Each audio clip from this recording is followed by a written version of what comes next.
Donc encore merci pour votre venue ce matin. Et donc normalement des feuilles seront distribuées pour vous pour la leçon que l'on va faire ce matin. Et donc avant d'aller dans le vif du sujet de la leçon, je vais donc un peu résumer ou récapituler la série dans laquelle nous nous trouvons depuis le mois de novembre-décembre, qui s'intitule La communion des saints en Christ. Et donc cette série se repose sur deux questions fondamentales qui sont qu'est-ce que la communion chrétienne et comment est-elle possible.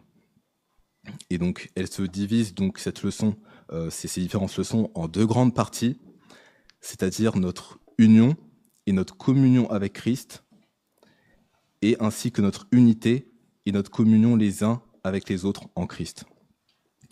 Et donc on peut relier ces deux axes de la manière suivante. C'est que de même que l'union de chaque croyant avec Christ est la base de sa communion avec lui, notre unité en Christ est le fondement de notre communion fraternelle. Et donc en résumé, notre union avec Christ est la source de notre communion avec lui et de notre communion les uns avec les autres.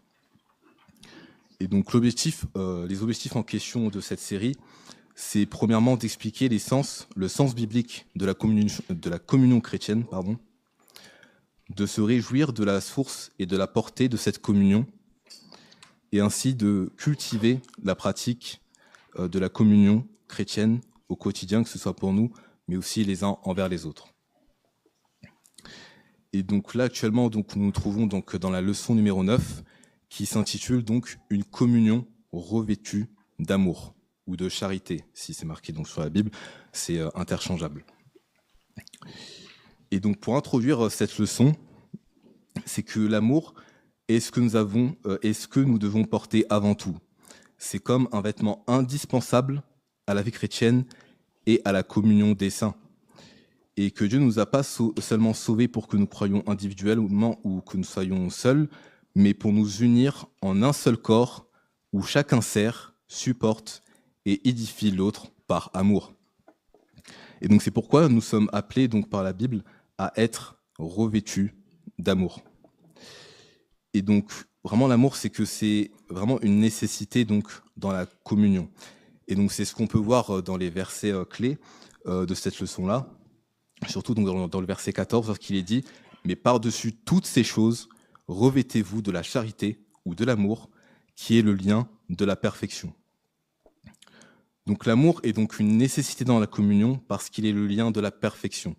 C'est-à-dire qu'il unit les croyants, protège la paix et rend la vie d'Église vivable et beaucoup plus solide.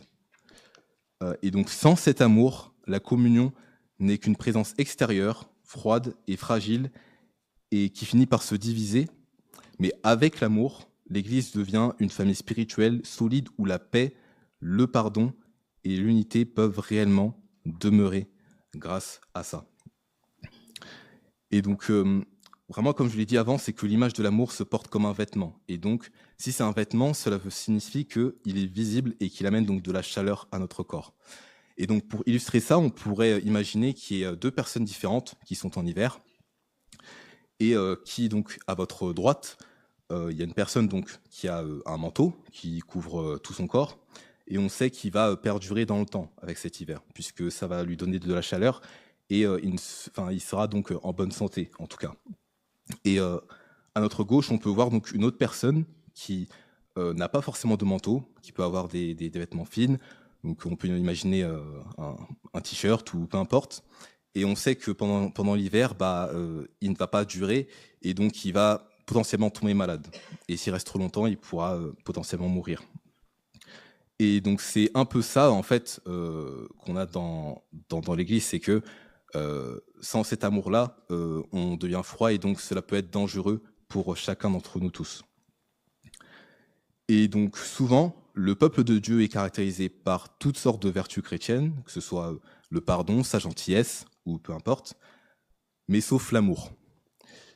Et donc une personne qui s'appelle Thomas Boston, qui est un puritain, et qui a cité dans un livre qui s'intitule « La nature humaine dans son état quadruple », dit « Oh, il est triste de voir les lys du Christ comme des épines dans le flanc des uns et des autres, les agneaux du Christ se dévorant comme des lions, et les diamants de Dieu se coupaient entre eux. Donc là, on peut voir qu'on est décrit comme des lys du Christ, mais qu'on se pique entre nous, qu'on est décrit comme des agneaux de Christ, donc des moutons, des brebis, mais qu'on s'attaque comme un comportement de sauvage, donc c'est-à-dire comme des lions. Et donc à la fin, on est décrit comme des diamants de Dieu, mais on s'utilise comme des couteaux. Et la réflexion à avoir par rapport à ça, c'est que notre identité, donc, elle est différente de notre comportement.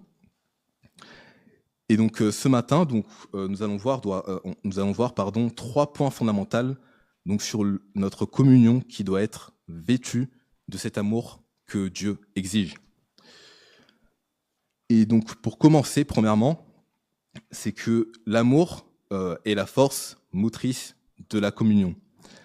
Donc quand nous disons que l'amour est la force motrice de la communion, on doit surtout comprendre que l'amour est ce qui met en mouvement, c'est ce qui porte et ce qui fait tenir la vie du corps de Christ, comme un moteur qui donne de l'élan et de l'énergie à tout le reste, c'est-à-dire donc comme par exemple donc, de l'essence qu'on met dans une voiture avec ses différents composants donc, de la voiture.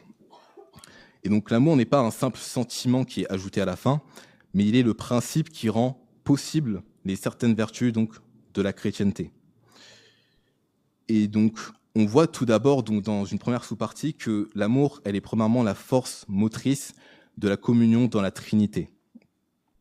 Puisque nous croyons en un Dieu trinitaire qui est le Père, le Fils et le Saint-Esprit. Que la Trinité est marquée par la communion de ces trois personnes. Donc, Jean 14, verset 10 nous dit « Ne crois-tu pas que je suis dans le Père et que le Père est en moi ? Les paroles que je vous dis, je ne les dis pas de moi-même, et le Père qui demeure en moi, c'est lui qui fait les œuvres. » Donc, autrement dit, le Fils n'agit pas indépendamment du Père, ni en opposition à lui. Ses paroles et ses œuvres expriment la volonté du Père, parce que le Père demeure en lui. Donc, dans le contexte du point sur la communion trinitaire, ce verset établit que la communion divine est intérieure, constante, indissociable, et qu'elle se manifeste par une parfaite harmonie d'œuvre et de volonté. Et aussi donc, dans Matthieu 28, du verset 18, qui nous donne donc, cette grande commission d'aller et de faire toutes les nations des disciples, les baptisant au nom du Père, du Fils et du Saint-Esprit. Et donc, surtout, c'est que dans le Dieu trinitaire, c'est que cette communion trinitaire, elle est caractérisée principalement par l'amour. Et surtout, c'est un peu l'un des premiers caractéristiques de Dieu, puisque on dit que Dieu est amour. Et 1 Jean 4, du verset 16, nous dit « Et nous avons connu l'amour que Dieu a pour nous, et nous y avons cru. Dieu est amour, et celui qui demeure dans l'amour demeure en Dieu, et Dieu demeure en lui. » Donc dans 1 Jean 4, Jean affirme une vérité fondamentale, c'est que Dieu est amour. Et qu'il ajoute que celui qui demeure dans l'amour demeure en Dieu et Dieu demeure en lui. Et que donc ce verset montre que l'amour n'est pas seulement une action de Dieu, mais une caractéristique essentielle de ce qu'il est. L'amour est donc parfaitement présente et exprimée donc dans la relation du Père, du Fils et du Saint-Esprit. Cela signifie que la communion est par nature donc une communion qui est marquée par l'amour, et que lorsque les croyants vivent une communion revêtue d'amour, ils ne font pas qu'imiter une morale, mais ils reflètent à leur juste mesure la réalité de ce que Dieu est pour lui-même. Et donc on peut voir aussi qu'il y a une certaine bonté, un certain amour entre le Père et le Fils, puisque le Père aime le Fils et le Fils aime le Père.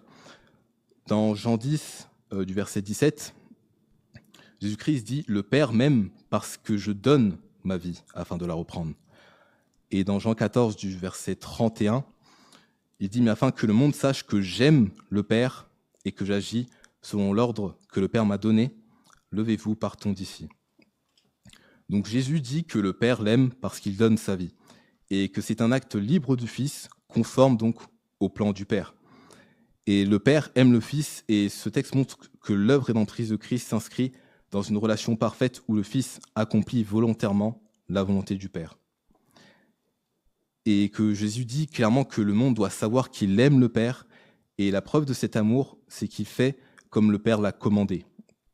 Et ici, l'amour du Fils pour le Père n'est pas seulement une déclaration, il exprime par une obéissance concrète, même quand cette obéissance le conduit à souffrir. Et donc cette réciprocité se voit donc dans l'unité parfaite de volonté et d'action. Le Fils donne sa vie selon le commandement du Père, non par contrainte, mais par amour. Et c'est ainsi que la communion trinitaire, elle est caractérisée. Et on peut surtout voir donc dans les évangiles aussi, où le Père dit à maintes reprises, « Voici mon Fils bien-aimé, en qui j'ai mis toute mon affection, mon amour. »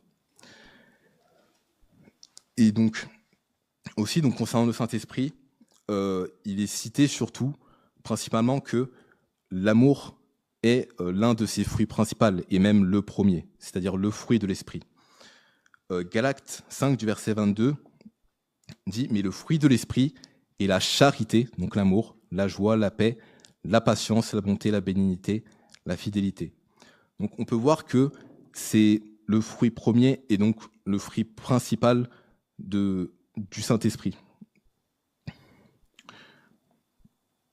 Et donc, on peut dire aussi donc que l'amour est aussi donc la force motrice de la communion de Christ avec les croyants, puisque Dieu appelle les croyants à la communion de son Fils. 1 Corinthiens 1 du verset 9 nous dit « Dieu est fidèle, lui qui vous a appelé à la communion de son Fils, Jésus-Christ, notre Seigneur. » Donc il rappelle que notre communion de Christ ne vient pas d'une initiative humaine, mais d'un appel primaire de Dieu, fondé sur sa fidélité. Donc si nous sommes en communion avec Jésus, ce n'est pas parce que nous avons réussi à nous rapprocher de lui, mais parce que Dieu, par amour, nous a appelés à appartenir à son Fils et à vivre en relation avec lui. Donc, cela pose aussi une base solide, puisque Dieu est fidèle, cette communion elle, est réelle et stable et devient la source de notre vie chrétienne. Et donc, notre communion entre frères, et donc de notre communion entre frères, puisque tous ceux qui sont appelés sont unis donc au même Seigneur. Et donc surtout, c'est que cette communion, elle est rendue possible par l'œuvre du salut en Jésus-Christ, motivée par l'amour de Dieu. Donc, Éphésiens 2, du verset 4 à 6, nous dit « Mais Dieu qui est riche en miséricorde, à cause du grand amour dont il nous a aimés, nous qui étions morts par nos offenses, nous a rendus à la vie avec Christ. C'est par la grâce que vous êtes sauvés. Il nous a ressuscités ensemble et nous a fait asseoir ensemble dans les lieux célestes en Jésus-Christ. » Donc, il rappelle simplement que la communion spirituelle ne vient pas de nous, mais de Dieu, et que c'est son amour et sa miséricorde qui ont rendu possible notre vie en Christ. Nous n'étions pas capables par nous-mêmes de produire une vraie communion. Mais Dieu nous a unis à Jésus en nous donnant la vie et en nous plaçant avec lui par sa grâce.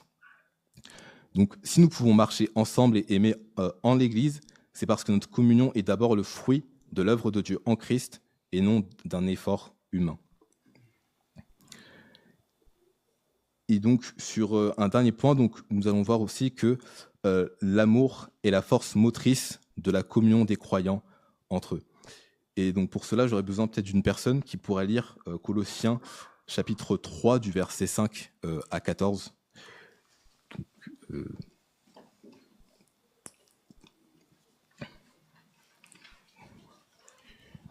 Donc Colossiens 3 du verset 5 à 14.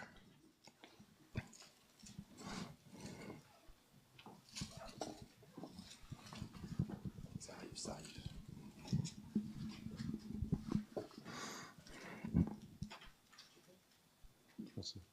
Tu veux le faire ?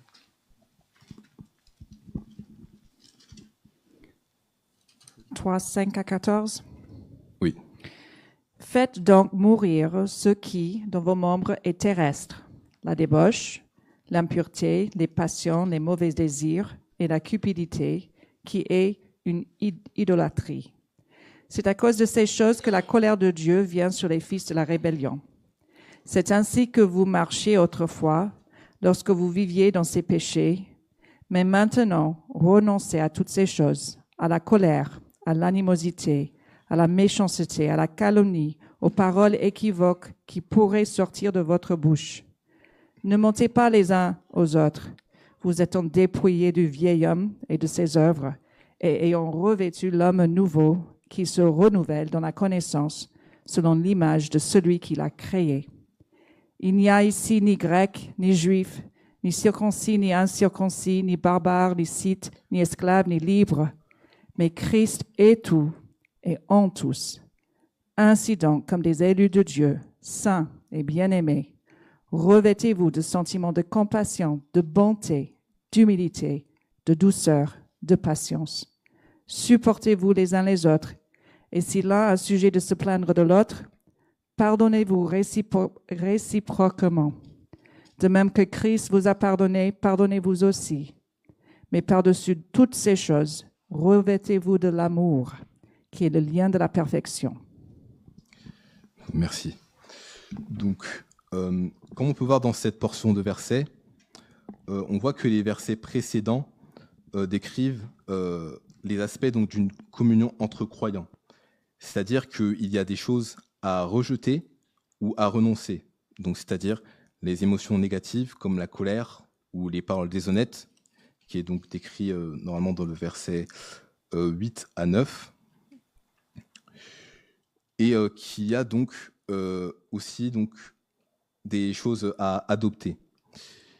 Et qu'il y a donc par ailleurs donc, un vieil habit à enlever, donc le dépouillement du vieil homme, et un nouvel habit à mettre, c'est-à-dire le nouvel homme qui est donné par Dieu. Mais dans tous ces aspects, c'est-à-dire de se supporter, se pardonner, toutes ces actions doivent être l'empreinte d'amour, puisque l'amour est, comme il est dit dans le verset 14, le par-dessus tout, le manteau qui couvre tout. Et l'apôtre Pierre dit la même chose en 1 Pierre 4 du verset 8, lorsqu'il est dit « Avant tout, ayez un ardent amour les uns pour les autres ». Donc avant toute chose. Et cet amour est visible non seulement par nous, mais aussi donc par Dieu dans notre cœur. Puisque dans c'est pas marqué dans la feuille, mais dans Hébreux 6 du verset 10, il est dit que Dieu n'est pas injuste pour oublier votre travail et l'amour que vous avez montré pour son nom, ayant servi les saints et les servant encore. Donc il affirme que Dieu n'est pas injuste pour oublier le travail des croyants et surtout l'amour qu'ils ont montré pour son nom, en servant les saints. Et donc cela enseigne que l'amour véritable se démontre par des actes concrets de service et pas seulement par des paroles, et que Dieu voit. Même si les hommes ne remarquent pas toujours, le Seigneur considère ce service comme une preuve d'amour pour lui-même.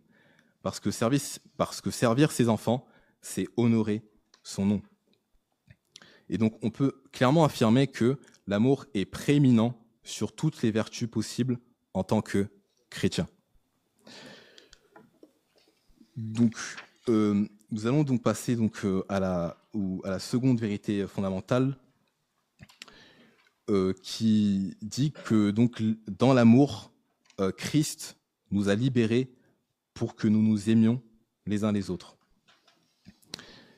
Et donc, dans cette première sous-partie, c'est qu'on va comprendre que l'homme est naturellement tourné vers lui-même. C'est-à-dire que initialement, l'homme naturel est comme le prisonnier de lui-même avant d'être sauvé. Il est l'esclave de ses passions et marchant selon les convoitises de son propre cœur. Il s'aime lui-même. Et donc, il pense d'abord à ses intérêts, à son confort et à ses désirs. Et la Bible décrit comme esclave de ses passions. Non pas libre au sens spirituel, mais entraîné par les convoitises de son cœur, de sorte qu'il marche selon la chair et suit spontanément ce qui lui plaît. Et même lorsqu'il parle de liberté, cette liberté est souvent une liberté charnelle, de faire ce qu'il veut, quand il veut, sans se soumettre à Dieu, ni se tourner vers les autres. Et donc c'est pour cela que sans Christ, la communion véritable est impossible. Au lieu de servir, de supporter et de pardonner, l'homme naturel cherche à prendre et à se protéger ou à s'imposer. Et donc parfois chercher son propre intérêt dans certains domaines, donc par exemple sur le fait d'avoir un emploi plus stable ou d'être mieux payé ou d'être mieux adapté à sa situation, peut être normal et même responsable. Mais le problème commence quand on devient le centre de tout, quand le moi devient la boussole au point que les autres personnes sont négligées, utilisées ou même méprisées. Et donc là, ce n'est plus de la prudence, mais c'est de l'égoïsme. Donc une vie qui est tournée sur soi.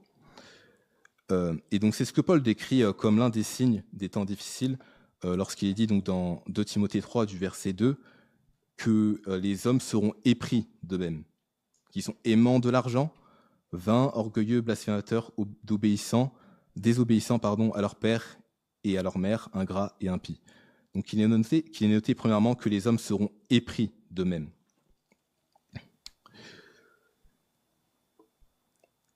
Et Éphésiens 2 du verset 3 nous le démontre aussi lorsqu'il est dit « Nous tous aussi, nous étions de leur nombre, et nous vivions autrefois selon les convoitises de notre chair, accomplissant les volontés de la chair et de nos pensées.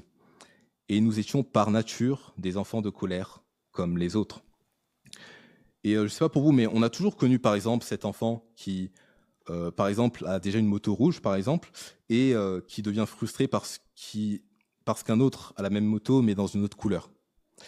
Et il veut absolument celle-ci d'une autre couleur, bien sûr. Et donc, il n'est plus vraiment reconnaissant, et donc, il est vraiment tiré par son désir, et son moi réclame ce qu'il voit donc chez l'autre. Et donc, il se moque un peu de si ses parents ont les moyens ou pas, puisque tout ce qu'il a dans son cerveau, c'est tout simplement le centre de lui-même. Et donc, c'est exactement l'image que donne Éphésiens 2 du verset 3, quand Paul décrit notre état naturel avant Christ. C'est-à-dire, nous vivions selon les convoitises de notre chair, accomplissant les volontés de la chair et de nos pensées. Donc, l'homme naturel, dès son enfance même, est conduit par ses envies et ses raisonnements centrés sur lui-même. Il veut, il exige et il justifie intérieurement ses désirs. Et donc, comme cet enfant, il ne suit pas une liberté saine, mais une captivité intérieure où les convoitises dictent sa propre direction.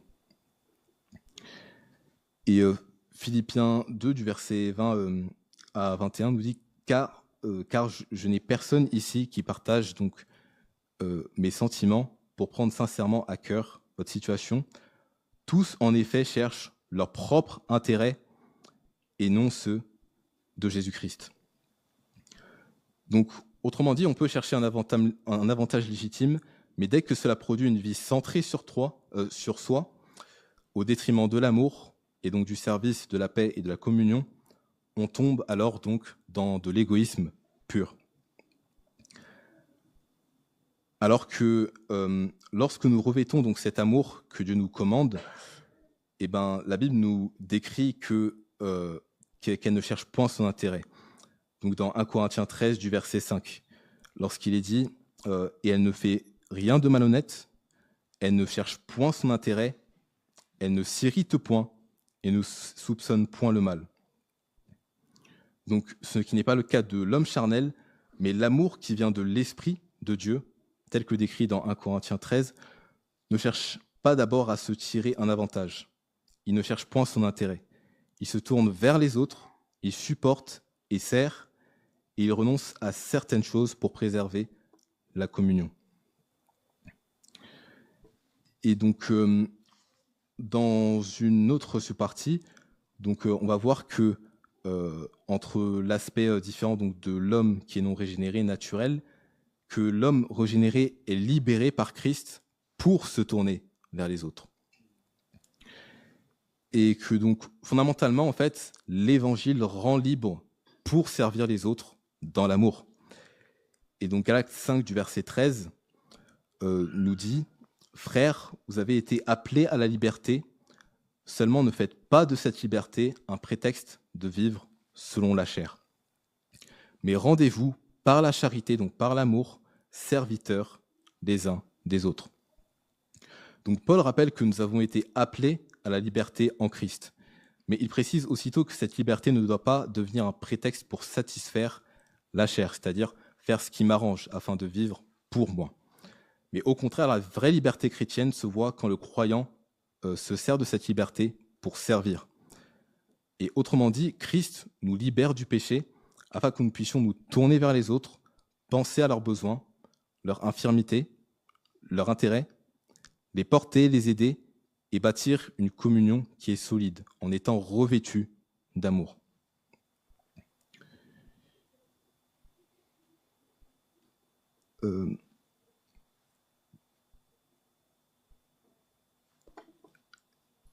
et donc,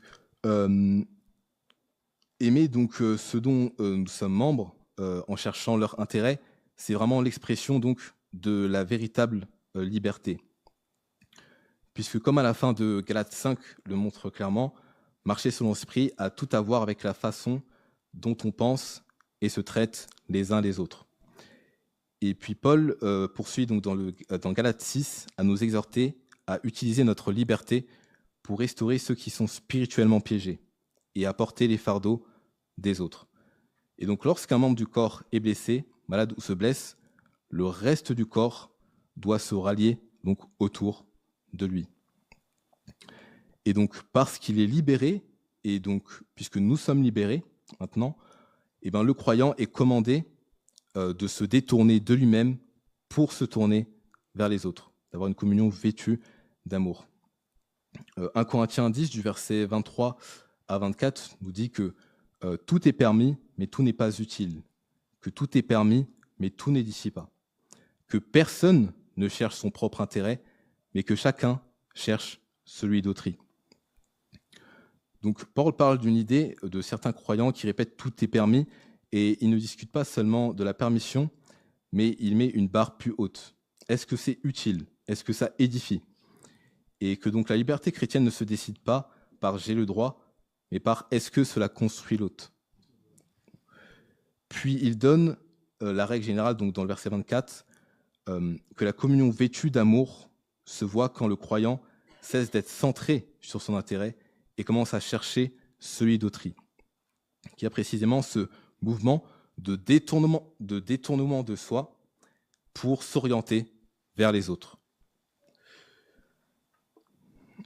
Aussi dans Romains 15, du verset 1 à 2, il est écrit « Nous qui sommes forts, nous devons supporter les faiblesses de ceux qui ne sont pas, et ne pas nous complaire en nous-mêmes.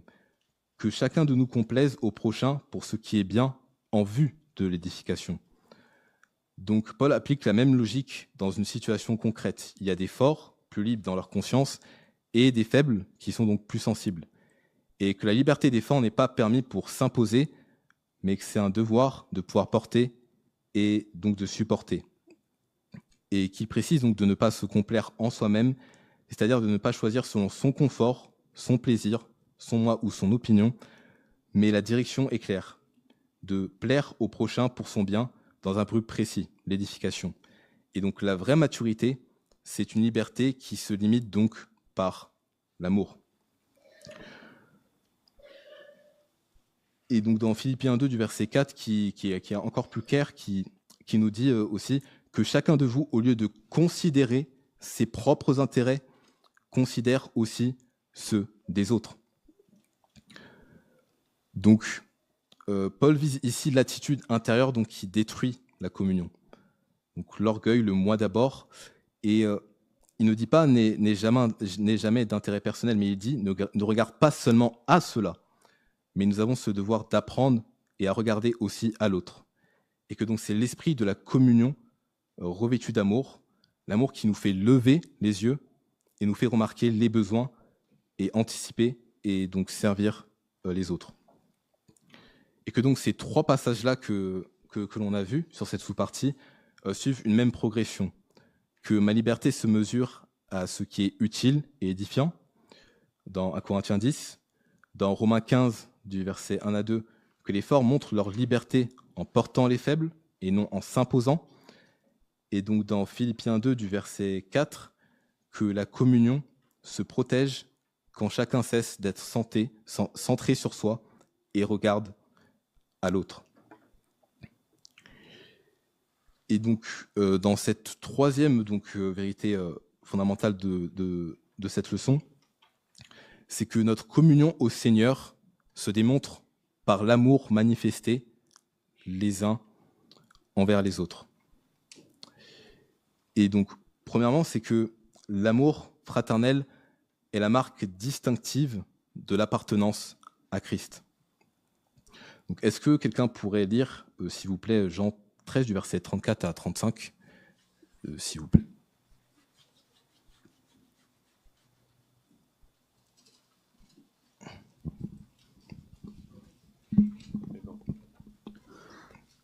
Jean 13, 34 à 35. Je vous donne un commandement nouveau. Aimez-vous les uns les autres, comme je vous ai aimé, vous aussi aimez-vous les uns les autres. À ceci, tous reconnaîtront que vous êtes mes disciples, si vous avez de l'amour les uns pour les autres. Merci. Donc on peut voir que dans Jean 13, 34-35, Jésus nous donne un commandement nouveau, de s'aimer les uns les autres comme lui-même nous a aimés. Et il dit que c'est à cela que tous reconnaîtront ses disciples. Et donc la marque distinctive du chrétien n'est pas d'abord sa connaissance ou son zèle qu'on peut avoir pour nous tous. Non pas que ces choses soient inutiles, mais elles peuvent exister sans refléter réellement Christ. Et la preuve visible et quotidienne de l'appartenance à Jésus, c'est un amour concret qui devient comme un vêtement qui est porté par-dessus tout, puisqu'il est visible. Et donc c'est par l'amour fraternel que le Seigneur veut que l'on reconnaisse ceux qui sont à lui. Et donc dans une dernière sous-partie, donc, on va voir que l'amour fraternel est aussi le produit donc, d'une œuvre qui est surnaturelle. Et que donc l'amour fraternel ne découle pas des efforts humains, mais de l'amour de Dieu pour le croyant et de l'œuvre expiatoire, de Christ et de la puissance donc, du Saint-Esprit. Donc, est-ce que quelqu'un pourrait aussi lire dans 1 Jean 4, du verset 9 jusqu'à 13, et ensuite du verset 20 à 21. Jean 4, du verset 9 à 13, et puis du verset 20 à 21. L'amour de Dieu a été manifesté envers nous en ce que Dieu a envoyé son Fils unique dans le monde, afin que nous vivions par lui. Et cet amour consiste non point en ce que nous avons aimé Dieu, mais en ce qu'il nous a aimés et a envoyé son Fils comme victime expiatoire pour nos péchés. Bien-aimés, si Dieu nous a ainsi aimés, nous devons aussi nous aimer les uns les autres. Si quelqu'un dit « j'aime Dieu » et qu'il haïsse son frère, c'est un menteur. Car celui qui n'aime pas son frère, qu'il voit, comme peut-il aimer Dieu qu'il ne voit pas? Et nous avons de lui ce commandement que celui qui aime Dieu aime aussi son frère. Merci. Donc on peut voir que dans 1 Jean 4, du verset 9 à 11, Jean explique que l'amour fraternel n'est pas d'abord quelque chose que nous produisons naturellement, puisqu'il découle de l'amour de Dieu pour le croyant et donc de l'œuvre expiatoire de Christ. Et que Dieu a manifesté son amour en envoyant son Fils unique afin que nous vivions par lui. Et cet amour ne commence pas par « nous avons aimé Dieu », mais par le fait que Dieu nous a aimés le premier et a donné Jésus comme victime expiatoire pour nos péchés. Donc, puisque nous vivons par Christ, Dieu accomplit une œuvre en nous. Aimer les autres devient une obéissance qui est rendue possible par notre communion avec Dieu en Christ. Donc, pour aimer réellement les autres, il faut d'abord être relié à la source primaire de l'amour manifesté. L'amour de Dieu qui est reçu, premièrement, puis qui est après transmis aux autres. Donc, on voit ainsi que l'amour entre les croyants découle de l'amour de Dieu manifesté en Jésus-Christ, et que c'est cet amour de Dieu qui motive et qui donne naissance à l'amour fraternel des chrétiens. Plutôt au verset 11. Et donc dans 1 Jean 4, du verset 12 à 13, puis du verset 20 à 21, Jean enseigne que l'amour pour Dieu et l'amour fraternel vont ensemble, parce qu'ils sont indissociables.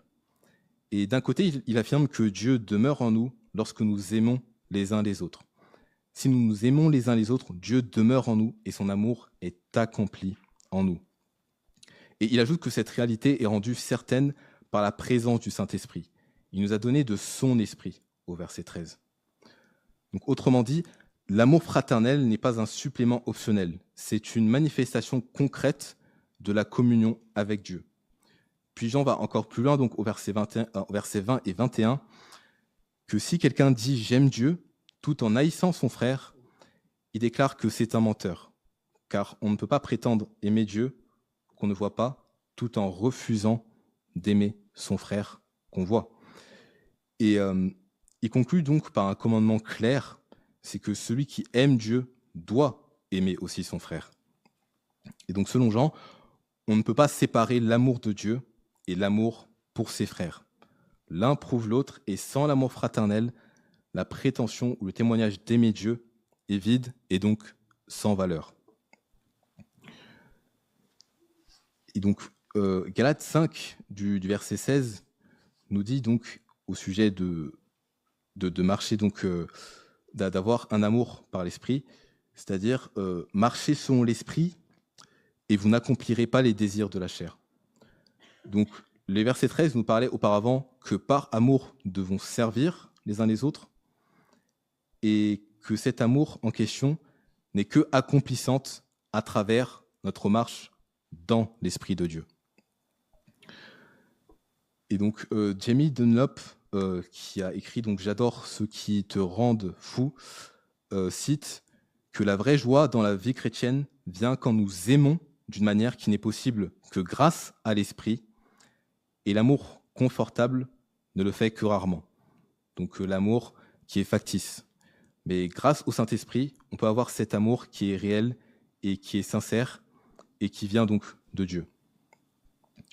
Donc pour conclure, c'est que il n'y a aucune possibilité d'aimer comme Christ sans avoir Christ et sans avoir l'Esprit dont l'amour est le fruit.